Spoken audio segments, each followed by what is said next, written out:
will Kingsbury and Kyler, will that combination work?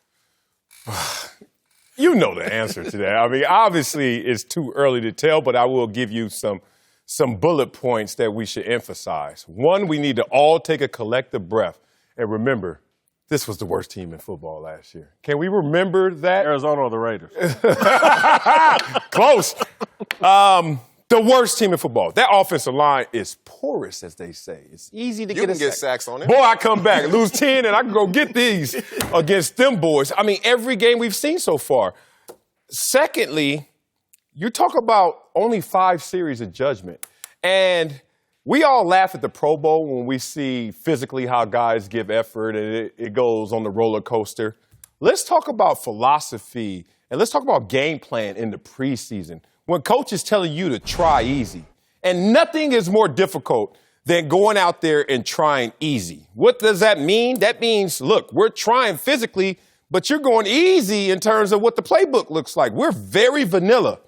And then a John Gruden, old school coach, every time I'm on the field, it's an opportunity. And he's under fire. He comes out with blitzes. And look, Kliff Kingsbury can respond with fire, but he's like, why? This is not the time or the place. Congratulations on your 0-0 record still. So I think this was just a perfect storm that went against them, but there's no time for judgment because it's still the preseason.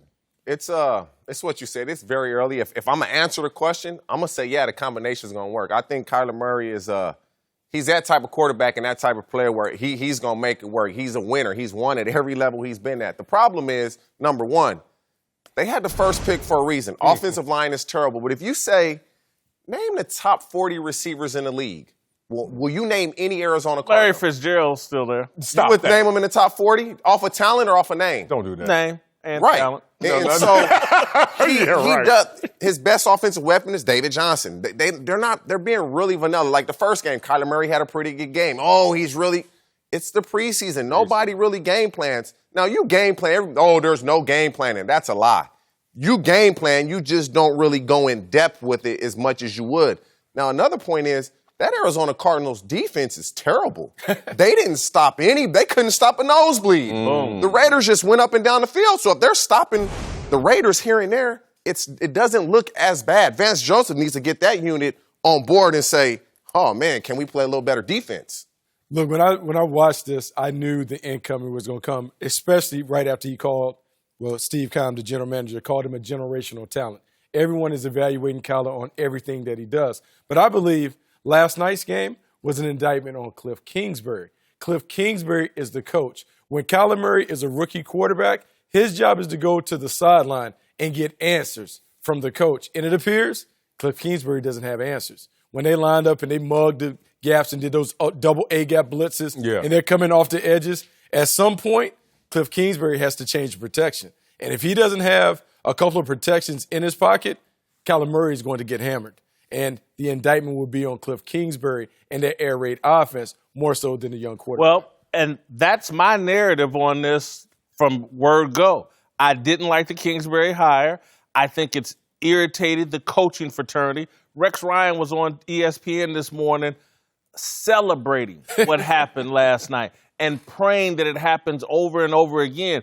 You can't tell me the John Grudens and these lifetime NFL people are happy that some dude that failed at Texas Tech was handed one of the 32 best jobs in football. He's going to get everybody's A game. They can be a trash team again this year, and normally a good team would back off a little bit. I don't think head coaches are going to allow it because they want this dude to fail because they saw it last year with McVay, and that was fine. He's from the NFL, 32. But to see all those coaches get jobs because of Sean McVay, and if this dude has success, that's going to make it even more pronounced. They're going to put their foot down. Another collective breath. Listen to what you just said. What? Okay, first of all, there's no such thing as hazing as a coach because I don't have to take all you coaches on at one time. I take you one at a time. Right. So you ever been in the locker room, been hazed? Ain't no one dude jumping on you. All of them come to get this. So it's not hazing. Let's get that out the way. Secondly, coach, hey, you want to play me week 1? How hard are you going to try? 100%. Oh, you want me to fail? Now how hard you going to try? The same damn thing. So guess what? I'm not scared of you and your smoke. I understand. I agree with you. They don't want him to succeed, not just because he's going to pull more unqualified. It's because their qualifications are going to start to get undermined. Unless you're a Super Bowl winning coach, y'all all suspect. It's kind of like in the real world with education. Oh, that bachelor's is cute now. You better keep going. If not, no one's going to care about it. So I agree with you, but there's no reason for him to feel anxiety or fear. You take them one at a time, and you're always going to get their best. Well, my point is, I don't think it's going to work. I think coaches are human beings just like players. I know you look at certain teams on the schedule and say, oh, my God. We throw our helmets out there. And again, Arizona's one of those teams, and I don't think anybody's going to allow that. I don't think coaches, because coaches, again, they're just like players. They feel like, oh, man, we got one here. They're going to make sure that they get this dude. And I just think for a young quarterback like Kyler Murray to be the number one pick, he's a bit undersized. That offensive line, they're vulnerable. Their defense, the whole thing. And so once that starts happening, and everybody keeps coming over to the sidelines, like Bucky said, and there's no answers, this thing's going to go sideways and off the rails. The Arizona organization, to me, be based on what they did to Steve Wilks and Josh Rosen, they're under a gun that I think is going to smother this. The coaching staff and the players know what type of game planning is going on in the preseason. They know. So we can talk and say, oh, man, Kingsbury knows, okay, we're being real vanilla. His only advantage right here is the first couple games. Nobody knows what he's going to do. That's his advantage. And so he needs to keep that advantage. Right. So he's going to be as vanilla as he can right now. The first game, he'll have it. They don't really know. They can go watch Texas Tech. They can go watch the preseason. Be vanilla as possible because the first two games are what matter. And I need to have that element of surprise going into those two games. So I'm going to keep things under wrap.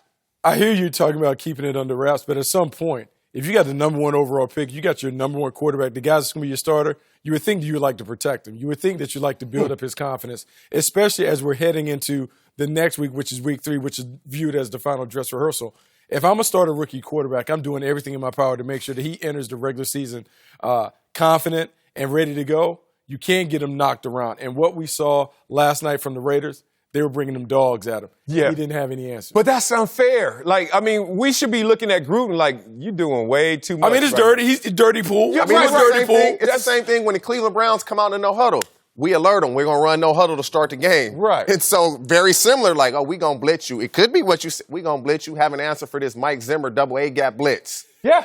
I mean, I got been in the Pro Bowl before. I remember the first series of the Pro Bowl. Ran around Chris Samuel. I was going about 80%. He was going 50. He said, you want this all game? What speed we going to go at? That's the preseason. It's like, we got a gentleman's agreement how we going to approach this, right, John Gruden? Yeah, I do. Then blitzes are coming. So he's like, okay, I see how this is played. But look, do you want to sell them fool's gold? Let them think that, oh, this NFL is easy after week 2. Or do you want him to know that, hey, man, you're going to have to face adversity and you're going to have to climb this hill? Well, I think Bucky's point, and it's mine, all sports and all positions, but particularly at quarterback, it's a confidence game. And if things go poorly in this preseason, it could impact Kyler Murray's confidence. Now, will it destroy it? No, I hear you. Yeah, this kid, his dad, the whole nine, he's built for some adversity. Being that small is adversity. He's overcome. He's built for some. But when you get out there and you find out, well, damn, these other guys is just as fast as me. And the things I used to do at Oklahoma, it's not as easy here. If they rattle this kid's confidence in any way, and I don't want to make too much of it, I'm just mentioning it. I'm not trying to dwell on it. But he had an awkward little interview coming out of halftime. I'm not making. He's a different cat. He's different, boy. He's a different cat. Different. I give him and that. so Love it. I just that energy and that difference. Yeah. I just don't think it's going to take much when you have a coach with no NFL pedigree. To get people to start questioning, what are we doing over here? Keep questioning, because I want to give you some historical facts that I want to dwell on so people could just pause in this moment. Failures in college, but go ahead. Well, I don't know. You know where he's going, huh? You already know. Look at when I try to diffuse it before I blow you up. Here we go. Coaches who took these teams to Super Bowls and struggled in the preseason. Arizona's in the Super Bowl now. No, I'm just saying. Pause. Ron Rivera, 1-3. Pete Carroll, 1-3. John Harbaugh, 1-3. Sean Payton, 1-3.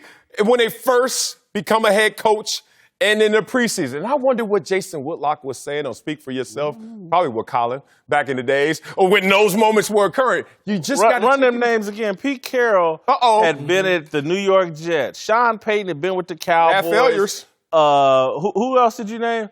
Again, Ron Rivera. Ron Rivera played in the NFL. The osmosis works, huh? No. They're NFL people. Bill Belichick had tremendous success with Bill Parcells and got to Cleveland. Excuse me. So don't give me this whole you've been around it. It's just going to translate. We've seen this dude fail where no other coach had failed for 30, 40 years. That's real. I'll give you that. I can't give you that. And somehow he gets a job. Steve Wilkes gets fired. Josh Rosen gets run out of town for that guy to go draft his 5'10" quarterback. Nick Saban couldn't lose a collegiate game. Gets to the pros. Oh, my God. Okay, so it could go both ways. You could be the man in college, and still the NFL is going to be an adjustment. And I'm going to tell you what NFL coaches believe. Don't bring them college dudes up in here. That's right. He needs a team, though. When you look at Sam Darnold last year, he didn't have a lot of weapons, but defensively, they kept him in games somewhat. You look in Buffalo with Josh Allen. Defensively, McDermott kept him in games. That defense has to keep him in games. Well, and that offense has to keep the defense in games as well. Because if you're going 3 and out and punting and putting that defense back out there time and time again, that's right. and they're pinning you deep in your own territory, again, the offense helps the defense out just as much. It's one game. This third game should be very interesting because the starters normally play at least 2 series into the third quarter. You're really going to game plan that first half. It should be very interesting. Thanks for watching. Subscribe here to get the latest from the show.